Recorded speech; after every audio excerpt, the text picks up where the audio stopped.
కారం రంగు రుచితో ఉంటుంది. ఆచి మిరపపొడి అదరగొట్టే కారం రంగు రుచి. మార్పు మంచికే. ఇప్పుడు మన హీరోయిన్లను చూస్తుంటే ఈ కొటేషన్ చెప్పాలనిపిస్తుంది. ఎందుకలా అనుకుంటున్నారా? వాళ్ళు చేస్తున్న సినిమాలు అలా ఉన్నాయి మరి. లేడీ ఓరియంటెడ్ అంటూ కమర్షియల్ కథలకు దూరమైపోయిన బ్యూటీస్ అంతా ఇప్పుడు ఫక్త్ మాస్ సినిమాలు చేస్తున్నారు. మరీ ముఖ్యంగా సీనియర్స్ అంతా అదే దారిలో వెళ్తున్నారు. ఆ కథ ఏంటో చూద్దాం పదండి. నయనతారను పక్కా కమర్షియల్ సినిమాలో చూసి ఎన్నాళ్లయిందో కదా. అప్పుడెప్పుడో 2 ఏళ్ల కింద జవాన్ సినిమాలో కాసేపు అలా కనిపించారీమే. తర్వాత మళ్లీ లేడీ ఓరియంటెడ్ సినిమాలతో బిజీ అయిపోయారు.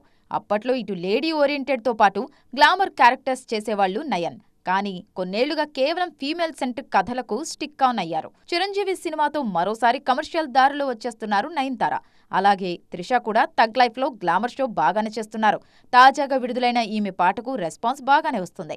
లేడీ ఓరియంటెడ్ సినిమాలకు కేర్ ఆఫ్ అడ్రస్ అయిపోయి అనుష్క శెట్టి సైతం ఘాటీతో పాటే కథనార్ అనే హీరో సెంట్రిక్ సినిమా చేస్తున్నారు. దాంతోపాటే కమర్షియల్ కథల కోసం చూస్తున్నారు స్వీటీ. సమంత కూడా తెలుగులో రీఎంట్రీ కోసం సరైన స్క్రిప్ట్ వేటలో ఉన్నారు.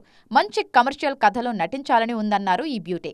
అలాగే లేడీ ఓరియంటెడ్ సినిమాలు ఎక్కువగా చేసే కీర్తి సురేష్ బేబీ జాన్తో రూట్ మార్చేశారు. త్వరలోనే రౌడీ జనార్దన్లో విజయ్ దేవరకొండతో నటించబోతున్నారు.